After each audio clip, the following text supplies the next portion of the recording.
অনর্থ নিবৃত্তি। এই অনর্থ নিবৃত্তিতেই আমাদের রুচি আসবে, আসক্তি আসবে, আমাদের নিষ্ঠা আসবে। শুনুন তাহলে, এই রামানুজাচার্য তার এক ভক্তকে বলে দিয়েছিলেন, শোন, জীবিত বা মৃত গলে তুলসীর মালা, তিলক মালা, সাধু বেশ যে সম্প্রদায় হোক, দেখলে তাকে নিজের ভাই জ্ঞান করবি। সেখান থেকে যাকে দেখতেন উনি তাকে শ্রদ্ধা করতেন, সেবা করাতেন, ভাই জ্ঞান করতেন।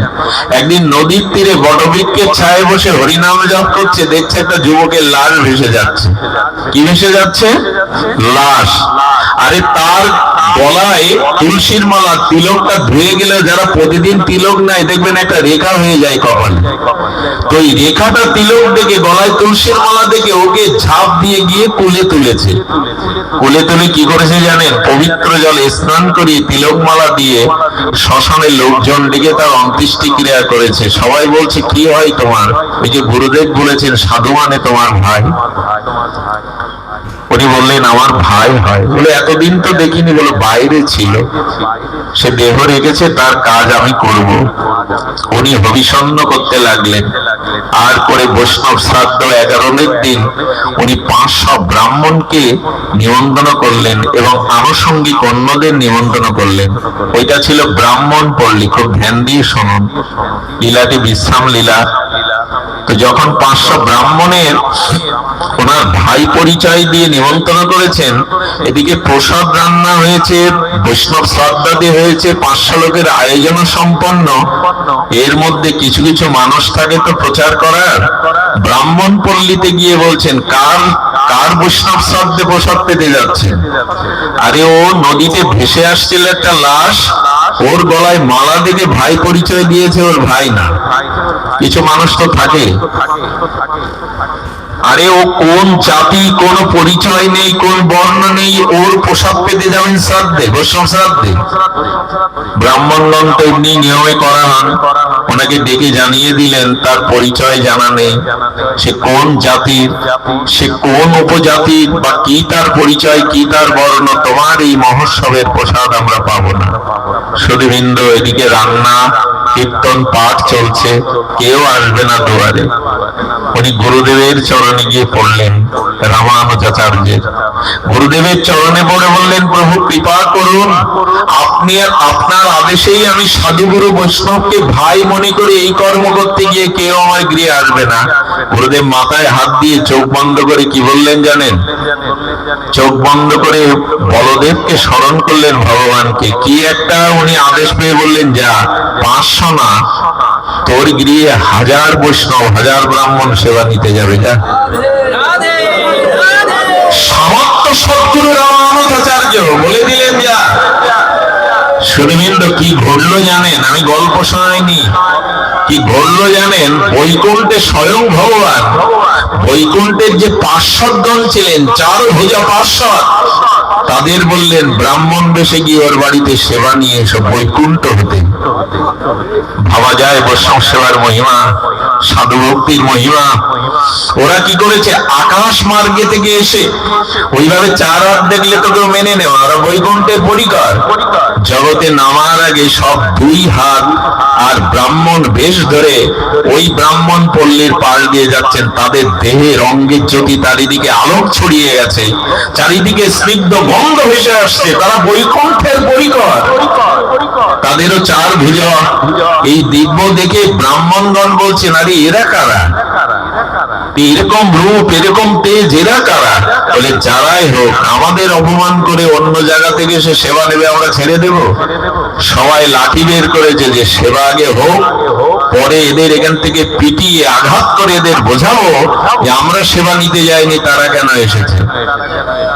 ওদের দেখিয়ে দেখিয়ে এসে, আর যখন 1000 বৈষ্ণব সাধু ব্রাহ্মণ দেখেছে, তখন ওনার মনে আনন্দ। কিন্তু বললেন, আমার তো 500 আয়োজন। সেই পরিকল্পনা করলেন, বাবা তোমার চিন্তা নেই, 500 না, 5000 আসলেই তোমার এই প্রসাদ হয়ে যাবে। তাদের দেখি শ্রদ্ধা হলো, তাদের দেখে মনে হলো এরা সাধারণ না, কেউ পরিবেশন করছেন, কেউ হরিধ্বনি দিচ্ছেন, কেউ জয়ধ্বনি দিচ্ছেন, সবাই বসেছে। আর সেই প্রসাদ ওদের হস্ত স্পর্শ করে বৈকুণ্ঠের প্রসাদী হয়ে গিয়ে পরমানন্দে পাচ্ছেন, আর জয়ধ্বনিতে মুখরিত হয়ে গেছে চারিদিকে, হরিধ্বনিতে মুখরিত হয়ে গেছে চারিদিকে। যে ব্রাহ্মণরা, লক্ষ্য করুন, যে ব্রাহ্মণরা লাঠি নিয়ে দাঁড়িয়েছিল তারা এই অবাক কাণ্ড দেখছে। কারা এরা? সুধীবৃন্দ, যখন প্রসাদ নিয়ে চলে যাবে ওরা লাঠি নিয়ে প্রস্তুত হয়ে আছে, ওদের সামনে এসে কি করলো জানেন? সেই চতুর্ভুজ রূপে ওরা আকাশ মার্গে উড়ে যেতে লাগলো। আর এই চতুর্ভুজ দেখে এরা তো পণ্ডিত ব্রাহ্মণ, এরা জানে কারা। ওদের চোখে জল ভরে গেছে। আজ বৈকুণ্ঠ থেকে বৈকুণ্ঠ দূত এসেছে সেবা নিতে। নিজেদের অপরাধ চিন্তা করে লাঠি ফেলে দিয়ে আশ্রমে গিয়ে বাবার চরণে পড়ল, বাবা ক্ষমা করে দাও, তোমার মতো সাধু পাশে বাস করছে অথচ চিনতে পারেনি বাবা, ওরা বৈকুণ্ঠের পরিকর এসেছিল নারায়ণে। আজ আমাদেরকে তুমি কৃপা করো, তুমি ক্ষমা না করলে, তুমি কৃপা না করলে আজ বৈকুণ্ঠের অধীশ্বর ভগবান ক্ষমা করবে না। আনুগত হয়ে গেল এই সাধুর। আমি বলি কি, একটু সাধু সঙ্গ করুন, সাধু বৈষ্ণব সেবা। আর আমি সেবা মানে বারবার বলছি, শুধু পঞ্চব্যঞ্জন দিয়ে, টাকা দিয়ে, দক্ষিণা দিয়ে নাই, সাধুর আদেশকে, সাধুর বাক্যকে জীবনের প্রতিপালন করুন, চরিত্রায়ন করুন। এই যে সেবা, এই সেবার মধ্যে দিয়ে আপনার জীবনের অনর্থ, অনন্ত জন্মের পাপ প্রবৃত্তি, অনর্থ যা ভজনের পথে বাধা, সেই অশুদ্ধতা কেটে যাবে। এছাড়া যাওয়ার আর কোনো উপায় নেই। সাধু সঙ্গ বৈষ্ণব সেবাতে যাবে। আরে আমাদের পরম বৈষ্ণব চূড়ামণি, আরে সমস্ত সেবা করতে করতে করতে করতে সব কিছু শেষ করে দিয়েছেন। যা ছিল জমি জমা সম্পত্তি সব শেষ করে দিয়েছেন। আজ বৈষ্ণব সেবা নিত্য দেওয়ার মতো কিছু নেই। ভক্তমাল চরিত্রে বলছেন, বলে ডাকাতি করেও যদি বৈষ্ণব সেবা দিতে হয় তাও দেব। জঙ্গলের মধ্যে দাঁড়িয়েছে, যে যাবে ওইটা হরণ করে লুট করে সেবা দেব। বলেন এটা আবার কেমন যুক্তি শেখাচ্ছ? বলি এত সাধু সেবা দেওয়ার মহিমা বৈষ্ণব সেবার দাঁড়িয়েছে। গোবিন্দ, দ্বারকাধীশ গোবিন্দের চোখ ছলছল করছে। রুক্মিণী দেবী বলছে, প্রভু ভক্ত লীলা ছাড়া তো তোমার চোখে জল আসে না। বলে দেখো একটু দৃষ্টি দাও, আমার ভক্ত বৈষ্ণব সেবা গুরুদেবের আজ্ঞায় এমন করছে যে যা ছিল সব বিক্রি করে দিয়ে আজকে কিছু নেই বলে লুট করবার জন্য দাঁড়িয়েছে। বলে উপায় কর। বলে উপায় তোমাকে করতে হবে, চলো এক জায়গায় যাই, তুমি ভালো সেজে গুজে নাও, অলংকার ভরে নাও। রথে করে রুক্মিণী দেবীকে অলংকার পরিয়ে গোবিন্দের হাতে অনেকের হীরার আংটি, স্বর্ণ আংটি পরে দিব্য সেই বৈকুণ্ঠেশ্বর ভগবান নেমে আসছেন ওই পথ দিয়ে, রথ দিয়ে নেমে আসলে বললেন কি ভাগ্য আমার, এই যাকে দেখছি সমস্ত অঙ্গে রানী নিয়ে আসছেন রাজা, অস্ত্র নিয়ে সামনে দাঁড় করিয়ে। আপনাদের কি বলবো, এক এক করে রুক্মিণী দেবীর দিকে তাকিয়ে বলছে সব খুলে দিন আমার কাছে। ভগবান বৈষ্ণব সেবাকে সহায়তা করবার জন্য রুক্মিণী দেবীকে সাজিয়ে এনেছেন। রুক্মিণী দেবী রহস্য বুঝতে পারছেন না, গোবিন্দ কিছু বলে না কেন? আরে যার চোখের ইশারায় জগৎ প্রলয় হয়, সুধীবৃন্দ সব খুলে নেওয়ার পরে কিছু দূর ছুটে গিয়ে আবার ছুটে এসে গোবিন্দের হাতে বলছেন, এই আংটিটা অনেক মূল্য, এটা হলেও আরো 3 মাস সেবা হবে, দাও এটা খুলে দাও। সুধীবৃন্দ ওইটা খুলে নিয়ে গিয়ে বৈষ্ণব সেবা করাচ্ছেন। ভগবান এমনি করেও বৈষ্ণব সেবার জন্য তার মহিমা নিজে ধরা দিয়ে আজকে তার কাছে দ্রব্য দিয়ে গেলেন। মনে পড়ে বহুবার বলেছি, একরকম দরিদ্র বৈষ্ণবের ঘরে এসেছিল 2 জন সাধু। সেই সাধু 2 জন আসার পরে ঘরে কিছু নেই দেখে তার স্ত্রী বলেছিল, আমার পরনের কাপড়টা ছাড়া সব ছেঁড়া কাপড়, এটা বাজারে বিক্রি হবে না।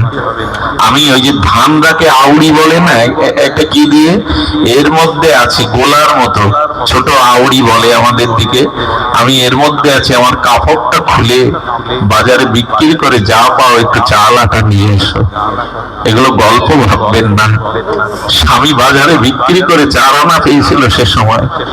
ওই নিয়ে যখন ওই ঘরের মধ্যে দরজা দিয়ে ওই মা একটু রুটি সবজি করে সেবা দিল, তখন সাধু দুজন বলছে বাবা সেবা আমরা নেব না, কারণ নিশ্চয় রুটি তৈরি করেছে বাড়ির গৃহিণী মা, আমরা আশাতে হয়তো তিনি সন্তুষ্ট হননি, সন্তুষ্ট হলে পরিবেশনটাতে তিনিই করতেন, নিশ্চয় আমাদের আশাতে তিনি অপরাধ বোধ করছেন, এই জন্য আমাদের কত পরীক্ষা বলুন তো ভগবানের, কত পরীক্ষা, বলে উনি না দিলে আমরা সেবা নেব না।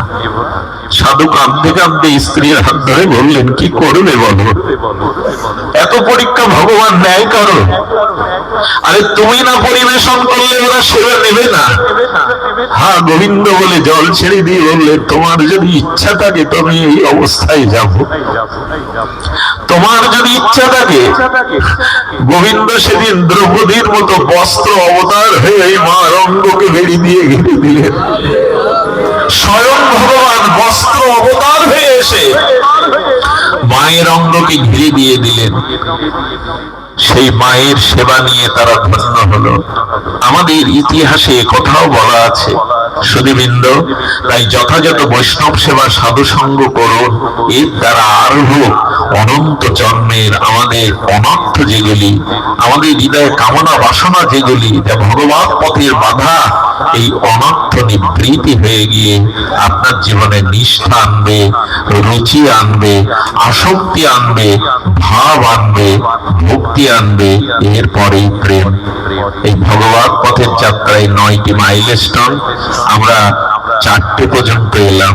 যদি মহাপ্রভু কৃপা করে আবারও আপনাদের সাথে কখনো এইভাবে মিলন ঘটায়, আমরা বাকি পথটুকু এগিয়ে গিয়ে প্রেম ভক্তির দ্বারে পৌঁছাবো।